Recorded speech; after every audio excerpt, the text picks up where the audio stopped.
12 years. That's how long we'd been in it together, a full decade of shared birthdays, quiet Sunday mornings, private jokes no one else understood, and late-night talks about the life we were building. I really believed we were unshakable. The kind of couple people saw and thought, that's it, that's what I want someday. But everything started to shift one random afternoon. There was this guy standing outside our office, tall, confident, flashing this grin that felt a little too familiar. She brushed him off, laughed it away. Said he was just an old friend. Only he wasn't. That man? He was the start of the unraveling. Turned out my wife was sleeping with him behind my back. And me? I didn't explode. I didn't fall apart. I found the truth piece by piece. And when I had it, I didn't make a scene. I vanished. Let her walk through the front door into silence. Let her sit with that hollow feeling, the kind she never thought she'd taste. But let's rewind. It all began with dinner. Just a plain Thursday night. I grilled pork chops in the backyard, nothing fancy, just how she liked it. Threw together some mashed potatoes and heated a can of green beans. We sat at the kitchen table like we always did, chatting about the usual stuff while the news played low from the living room TV. She casually mentioned a new guy at her office, said his name was Brandon. Funny thing, she said, sawing into her pork chop. Brandon Ellis just got transferred to our branch. You remember him? From college? At first, the name didn't mean much. Took a second before it clicked. Wait, Brandon? As in your ex-Brandon? I asked, fork halfway to my mouth. She gave a little shrug. Yeah, back in the day. We only dated for about 2 years or so. Long time ago. I was surprised to see him too. Then just like that, she veered off into something else about needing to buy a birthday card for her sister this weekend. And I let it slide. Didn't think too hard about it. I mean, 12 years of marriage, we'd already weathered the tough stuff, money issues, the miscarriage, career shakeups, even that mold nightmare in the basement. We'd made it through me backing the truck into her sister's mailbox and getting roasted by her family every Thanksgiving since. We weren't perfect, but we were solid. Or so I thought. So when she brought up Brandon, I didn't blink.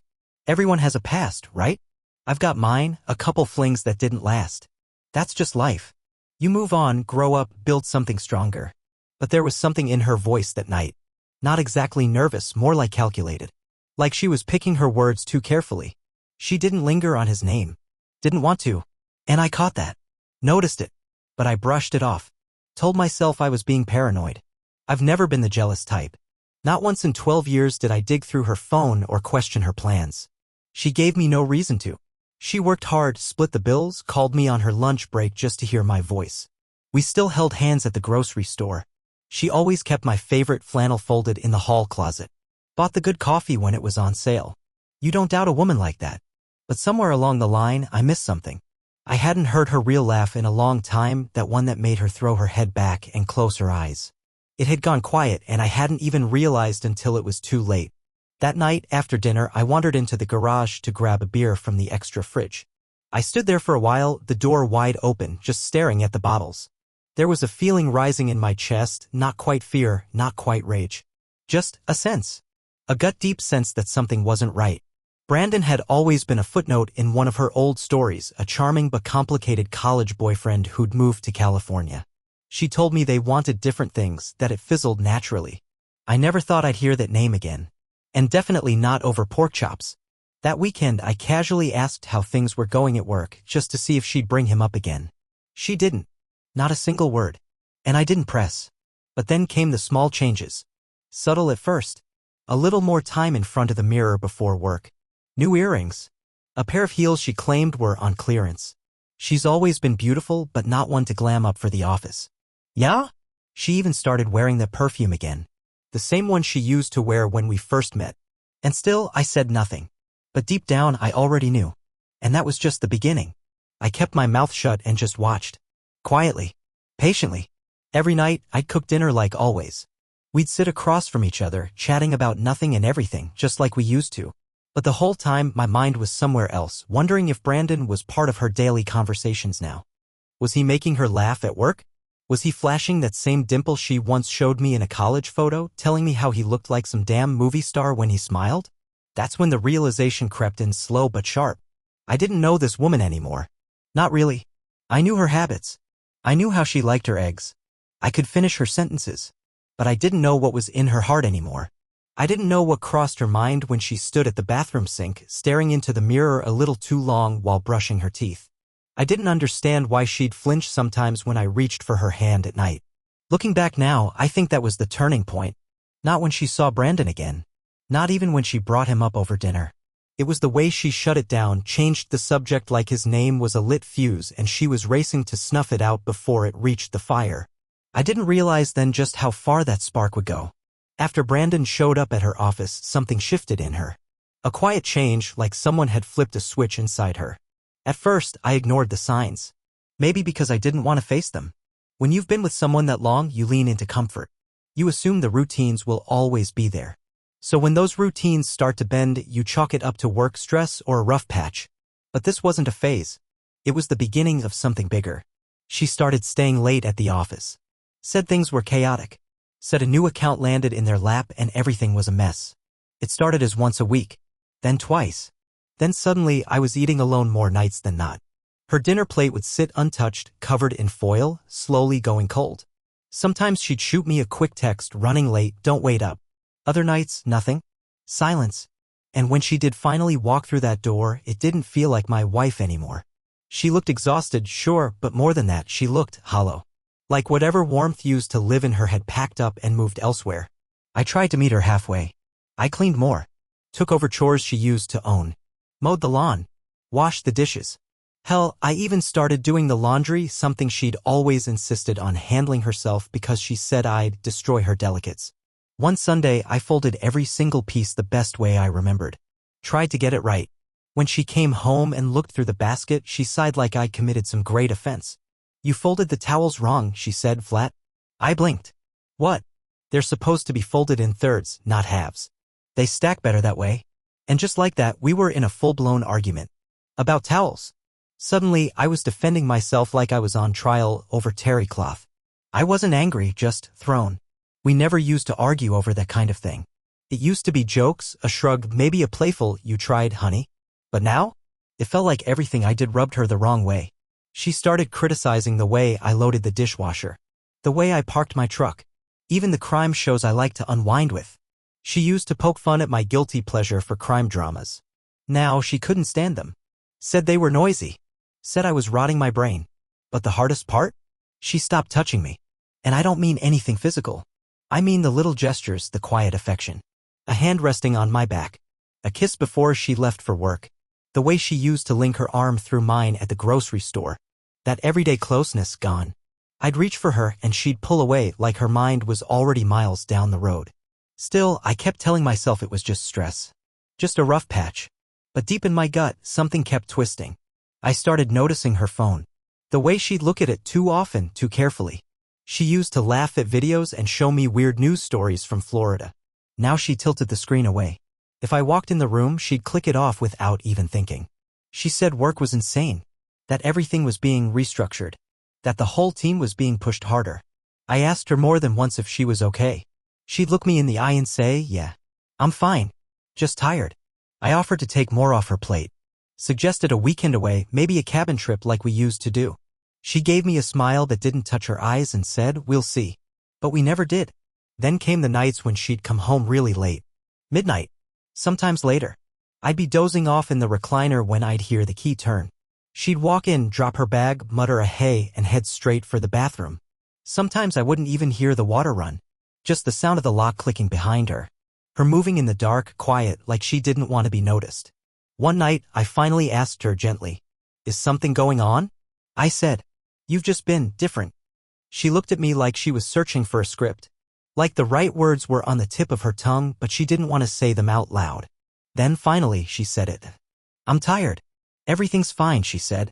And maybe that's when I knew for sure it wasn't. Even her scent had changed. New shampoo. Different perfume. She claimed it was just a freebie from a coworker. Said she liked it. It wasn't bad, I guess, but it wasn't her. Not the familiar scent I'd grown used to over 12 years. The one that lingered on our pillowcase in the morning and made me smile after she'd already left for work. Now it felt like I was living with a stranger wearing my wife's skin. Dinner at the table? That disappeared too. She started saying she needed to answer emails in the evening. So I didn't push. I just sat alone most nights, eating quietly, watching the clock, wondering where she really was and who she might have been texting while I reheated leftovers. I didn't have solid proof. No messages. No damning moment. Nothing you could frame and say, that's it. That's when she crossed the line. But the gut doesn't lie. It was like watching something precious drift out to sea and you're just standing there on the dock, helpless, hoping the tide turns around. It was a Tuesday, I remember that clear. Late September. The kind of evening where the sun melts into the horizon by 6:30 and paints everything gold like it's trying to make you forget how cold it's about to get. I didn't tell her I was coming. Thought I'd surprise her, something sweet like we used to do before everything got so damn complicated. Work had cut out early that day, busted AC unit. Boss figured none of us needed to boil while welding inside a metal oven. So I went home, showered, shaved, threw on that green button-up she once said made me look kind. Never did understand what that meant. But I remembered it. Her office was in one of those plain mid-rise buildings downtown, tucked between a sandwich shop and a bunch of law firms. Real generic, same dusty plants in the lobby all year long. I parked across the street a little before 7. Killed the engine. Rolled the windows down. That early fall breeze was crisp, hinting at colder days ahead. I sat there about 10 minutes, tapping the steering wheel, watching the crowd thin out. Most folks looked drained, worn down by the day. Then I saw her. She came out the side door with a coffee cup in hand, laughing at something. And right beside her, Brandon. I didn't need a name tag. I'd seen his face in old college photos. He looked almost the same, just thicker around the jaw, a little salt creeping into his beard. Still had that too-perfect smile. Like he practiced in the mirror every damn morning. They weren't holding hands or anything. But they were close. Too close. Close enough their shoulders brushed and neither of them moved. I stayed frozen in the truck, heart thudding hard enough to shake my ribs. My fingers curled tight around the steering wheel until the leather creaked. They strolled a few feet toward the crosswalk. He said something and she laughed, really laughed.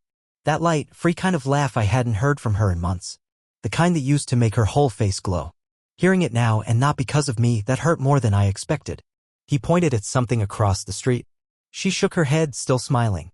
Then she glanced around, scanning the sidewalk, and saw me. Her smile dropped like a brick. She blinked, stunned, like she couldn't believe I was actually there.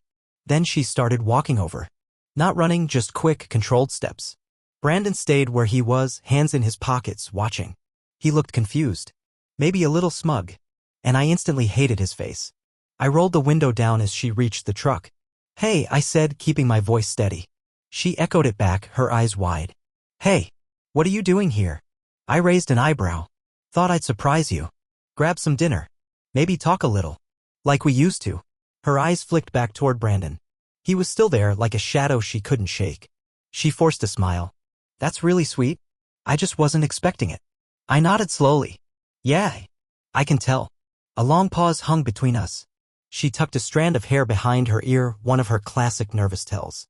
"I wasn't with him, if that's what you're thinking." "I didn't say anything," I replied. She let out a little laugh, tight and fake. "I mean, I just ran into him. First time I've seen him all day. Total coincidence." And that's when it hit me. Coincidence, huh? Standing shoulder to shoulder. Laughing like old times? That didn't look like two people who barely crossed paths. I stared at her, trying to find some piece of the woman I knew in her eyes. But she wasn't there. The version of her I remembered would have been flustered.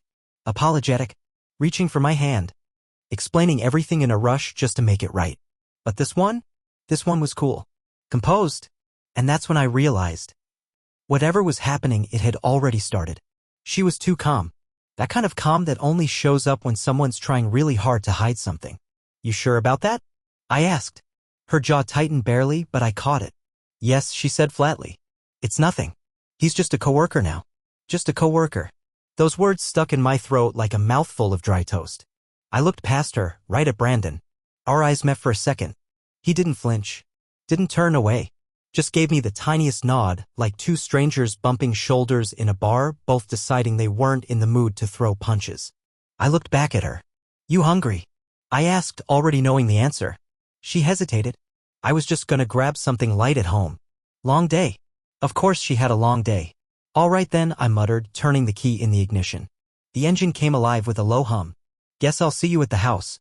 She stepped back like she had something more to say, lips parted, teeth catching the edge, but no words came out. I pulled away slow, real slow, checking the rear view one last time. She stood there for a beat, and then she turned back toward the building. Back toward him. I didn't want to believe it. I really didn't. I wanted to be the guy who trusts. The guy who says she's telling the truth. But something cracked inside me that night, not loud, not obvious. Just a small, clean break. The kind that starts invisible until it spreads.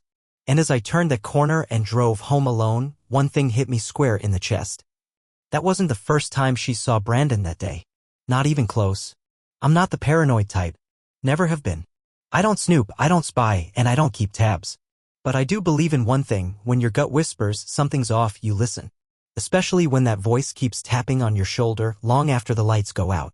So I made a choice. I waited a couple days. Let things settle. She kept acting like everything was fine. Came home. Dropped her purse on the hook. Kissed me on the cheek. Asked about my day like we hadn't hit a brick wall. But we had. We'd crossed a line. And she didn't even seem to notice. That Thursday, I took the morning off. Got in the truck, drove into town. There was a guy my buddy Mike once mentioned, said he helped catch his cousin's husband sneaking around. Quiet guy. No drama. Just facts. That's what I needed. Not a fight. Not yelling. Just the truth. His name was Ray Coleman. Office was above a barbershop, second floor, smelled like dust and burned coffee. He looked like he belonged in an old detective film, gray hair slicked back, sleeves rolled up, tie hanging just a little loose. Call me Ray, he said, shaking my hand.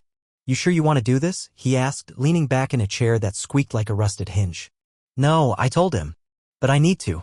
I laid it all out. The late nights. Brandon. The distance. The shift in her eyes when she looked at me. No drama. No exaggeration. Just the truth, clean and simple. Ray scribbled notes with an old black pen, asked about her schedule, her car, where she usually ate lunch. Said he'd start the next morning. Weekly updates unless something major happened. Don't expect movie scenes, he warned. It's mostly sitting around with bad coffee. That's fine, I said. I don't need action. I just need the truth. I paid him in cash. He handed me a receipt and patted the folder. You'd be surprised how common this is, he said. But surprise doesn't make it hurt less. That next week dragged like wet cement. I played the part, cooked, mowed, paid the bills. But I was somewhere else the whole time. And she? She stayed nice. Not warm, nice. Like someone who's pretending everything's okay because they're afraid you might be catching on. But I saw it all. I just didn't know what it added up to yet. Ray called the next Thursday. Got some stuff you'll want to see, he said. I met him back at the office, nerves wound tight like fishing line about to snap. He slid over a manila envelope. No build-up. No speech. Just facts. Inside were photos. My wife. And Brandon. First one, the two of them sitting at a small cafe, her hand resting on his wrist, casual, familiar. Not the kind of touch you give someone you barely speak to. Another, walking a trail at the park. Heads leaned in, laughing like they were the only two people left in the world. And the last one, the one that nearly made me stop breathing, was of her getting into his car after work. No hesitation. No glance over her shoulder. Then came the last page. Grainy camera stills from a hotel garage. Him unlocking a door. Her standing beside him. Both stepping inside. They didn't come out for almost nearly 4 hours. Ray didn't say much. Just poured me a cup of coffee and let the silence do its work. I can get you timestamps, exact locations, even video if you want it, Ray said, his voice low and even. But you've already got more than enough. I gave a small nod. Didn't say a word. Couldn't. There was something brutally final about those images. All the doubts I tried to smother. All the late nights wondering. None of it mattered anymore. I wasn't guessing now. I wasn't suspicious. I knew. That night, I sat in my truck for what felt like hours before I could even turn the key.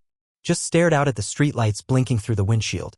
I thought about everything we'd shared, the holidays, those lazy Sunday mornings, the porch swing, the inside jokes that no one else ever understood. But suddenly, it all felt like someone else's life. Like I was watching a movie I used to star in. When I finally walked through the door, she was already home, music playing soft on the speaker, pasta bubbling on the stove like it was just any old Thursday night. She smiled when she saw me. Hungry, she asked. I told her I didn't feel great. That I needed to lie down. Walked straight to the bathroom, locked the door behind me, and sat down on the edge of the tub. And yeah, I cried. I'm not ashamed of that. I cried for the life I thought I was living. For the woman I thought I knew. For that part of me that still wanted to believe there had to be another explanation. But there wasn't. The truth was sitting in a sealed envelope on the passenger seat of my truck. And there was no walking it back. I didn't confront her. God knows I wanted to. There were nights I sat at the kitchen table with those pictures spread out, heart slamming against my ribs, running through every possible version of what it would be like to throw them in front of her and demand the truth. But the more I stared at them, the more I realized I didn't need the truth. I already had it. What I needed was a way out. A clean one. Quiet. Sharp as a blade. So I made a plan. Waited until she left for work one morning and started making calls. The first one was to a lawyer. I found a guy with a solid rep, someone described as fair, but sharp enough to cut through anything. I told him the whole story. Laid it out calm and clear, even though my hands were shaking. He listened, asked the right questions, and then said the words I needed to hear. "You're doing the right thing. Let's get started."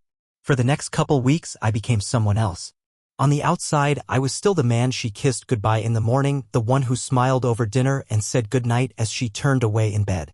But inside, I was a ghost. Watching. Planning. Slowly detaching. We lived in a small 2-bedroom apartment just outside town. Picked it together 5 years back because she loved the balcony and that huge kitchen window that caught the afternoon sun. Now I couldn't even look at that window without feeling sick. I pulled the lease agreement from the drawer while she was in the shower and called the landlord. Asked what it would take to end it early. 45 days notice, they said, unless both tenants signed off. But if one left and gave up the deposit, they'd close it out. That worked just fine for me. I found a 1-bedroom 2 towns over. Quiet. Wooded. Peaceful. The landlord was a soft-spoken guy, probably in his 60s, didn't ask a bunch of questions. Just handed me the keys and said, "Good luck with the fresh start, son." Next step, the money. I opened a new checking account in my name only. Transferred over enough to keep things fair. I wasn't trying to ruin her. This wasn't about revenge. I just wanted to walk away with my dignity intact. The lawyer handled the financials, drafted a clean split, outlined the bills, the debts, everything that needed to be settled. Packing was the hardest part. I didn't do it all at once, just a box here, a bag there. Tucked them in my truck when she wasn't looking. Told her I was helping Mike with a renovation project on the weekends. Which wasn't a lie. Mike did have a shed that needed work. It gave me cover. The night before she was set to leave for her business trip, which I now knew was a romantic weekend with Brandon, I stood in the living room with the lights off, just looking around. The photos on the wall. The throw blanket she always curled up in. Her favorite coffee mug still sitting in the sink. It didn't feel like home anymore. Just a place full of echoes. She left early Thursday, right around 6:30 a.m. Said she'd be in Chicago until Sunday night for a conference. She kissed me on the cheek, quick, distracted, like she was late for work. I told her to take care. The moment her taillights disappeared, I got to work. I packed up everything else. Clothes. Tools. The box of birthday cards she'd written me over the years. I even took the little bookshelf I'd built with my dad before he passed. It was mine before her, and I wasn't about to leave it behind. The lease was already terminated. I taped the apartment keys in an envelope addressed to the landlord and stuck it to the fridge. No note. No goodbye. Just an empty space where I used to be. Loaded up the truck. Took one last lap through the place. Paused at the bedroom door. Didn't go in. Just turned and walked out. By noon, I was gone. The drive to my new place was quiet, no radio, no distractions. Just the sound of the tires rolling and my own breath in the cab. It didn't feel like freedom yet. But it sure as hell didn't feel like prison anymore either. It felt like shedding a layer of skin, like peeling off an old version of myself I no longer recognized. This wasn't just about leaving an apartment. I was leaving behind the man who spent months pretending things were okay. When I got to the new place, I didn't rush to unpack. Just carried the boxes inside and sat on the floor, back against the wall. The silence didn't feel heavy. It felt clean. I didn't cry. Not then. I think I was too hollow to cry. That first night, I slept on a mattress laid flat on the floor. No bed frame. No sheets. Just a blanket and an old pillow that had seen better days. And I didn't miss the big bed or the comforter we used to tug back and forth in the middle of the night. I didn't miss the sound of her brushing her teeth behind a closed bathroom door. I didn't miss her voice saying goodnight. What I felt was relief. For the first time in a long, long time, I didn't have to fake it. Didn't have to swallow down suspicions. Didn't have to smile at a woman who could look me dead in the eye and lie without blinking. I was out. And that meant more to me than any screaming match ever could. She came home that Sunday. I pictured it a dozen times, her walking in, expecting the usual scent of takeout or maybe fresh laundry in the air. Probably thought she'd find me on the couch, flipping channels or fixing something in the kitchen. Maybe she even had a speech rehearsed, ready to smooth things over like nothing ever happened. But everything had changed. There was no couch, no frame photos, no shoes by the door, and no me.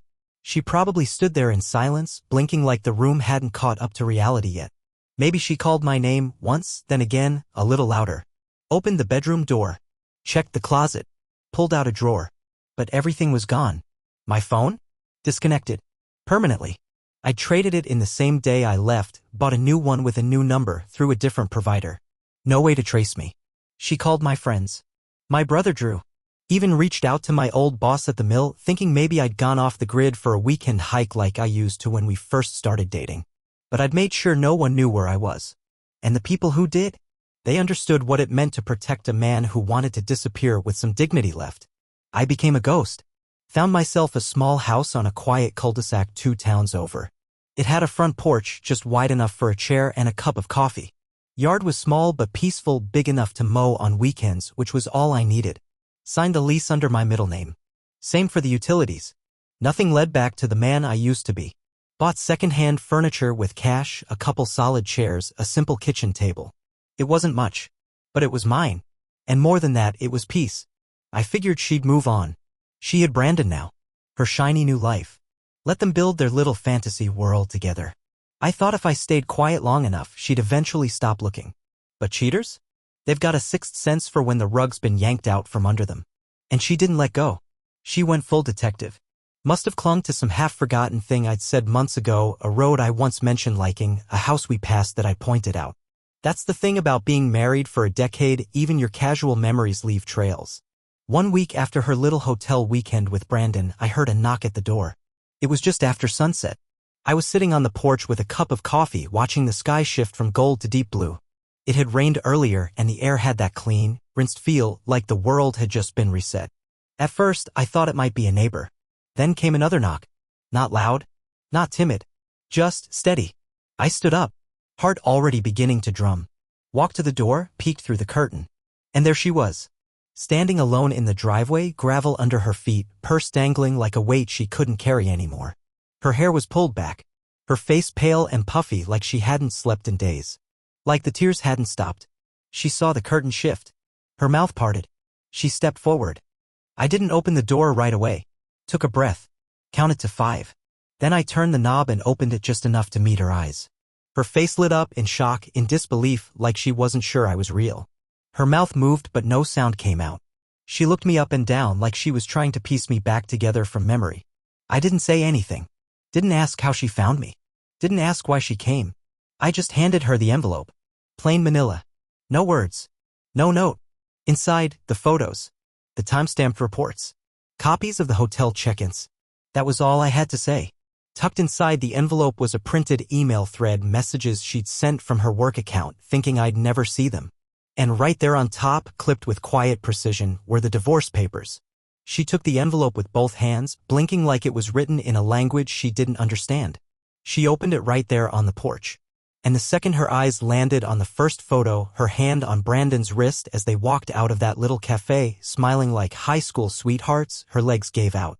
She sank down onto the steps, envelope clutched tight in her lap like it could somehow hold her together. No, she whispered. Still, I didn't speak. She looked up at me, tears already forming, fast and full. Please, she said, her voice cracking. Please, just, can we talk? I didn't move. Just stood there, still as stone. Let me explain, she begged, her voice catching. It wasn't supposed to, it didn't mean. I raised my hand. Not to touch. Not to threaten. Just enough to stop her words cold. The silence that followed weighed more than any screaming match ever could. Then came the sob, quiet and torn from somewhere deep. She reached out and brushed her fingers against my arm like she used to do when things were good. When things were real. I pulled away. This isn't you, she said, trying to find the version of me she used to know. You're not like this. You're kind. You always talk things through. I looked her straight in the eye. My voice low. Steady. I was kind, I told her. I did talk. You just stopped listening. She opened her mouth again, maybe to defend, maybe to beg, but I was already closing the door. Not slamming it. Just shutting it. Clean. Quiet. Final. And then I locked it. She came back the next day. I didn't answer. Stood behind the curtain again, just watching. Same gravel driveway. Same purse weighing down her shoulder. But this time her face looked worse, puffy, red, like she hadn't slept and had cried herself raw trying. She knocked once. Then again. Didn't walk away.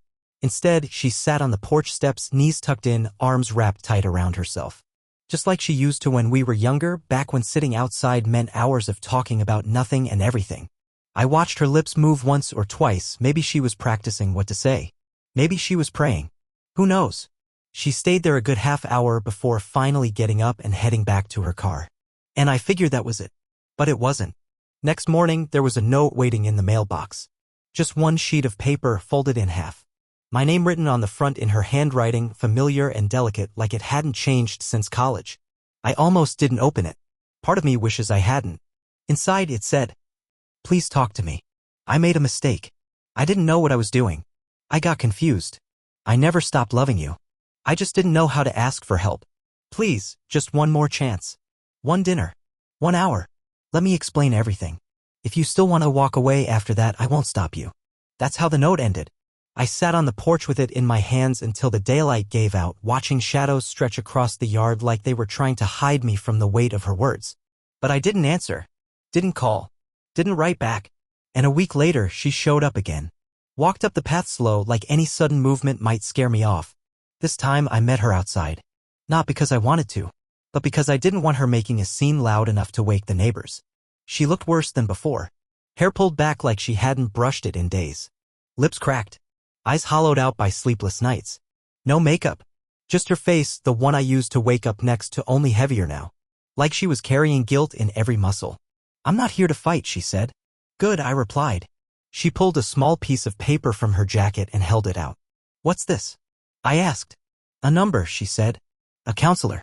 I've been going. I just wanted you to know I'm trying." I didn't take it. Her eyes shimmered, close to spilling over. "You were the best thing that ever happened to me," she said, voice shaking. "And I don't even know who I became. I messed up. I know that. But I still love you. I never stopped." I didn't say anything right away. The wind rustled through the trees, a few dry leaves dropping around us like quiet reminders of everything that had already fallen. "I believe you," I finally said. "But that doesn't change what you did."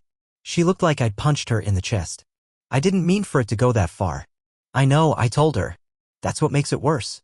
She wilted, right there on the sidewalk. Like her legs were about to give. Like if I touched her, she'd come apart completely. "I just got lost," she said. "Everything felt stuck. And he made me feel seen again." I nodded. "And I didn't?" She flinched. "You did. Of course you did. But I took it for granted.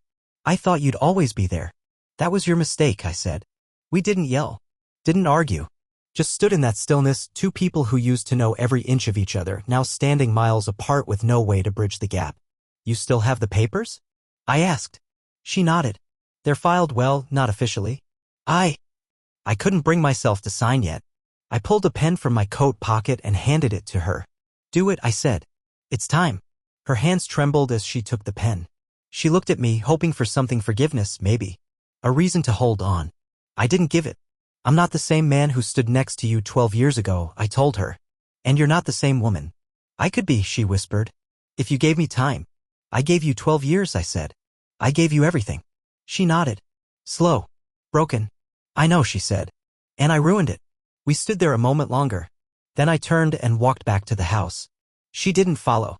Didn't cry. Didn't beg. She just stood in the gravel, clutching that folded paper like it was the only thing holding her together. 7 months later, the divorce was finalized. No courtroom drama. No shouting matches. She signed what needed signing. So did I.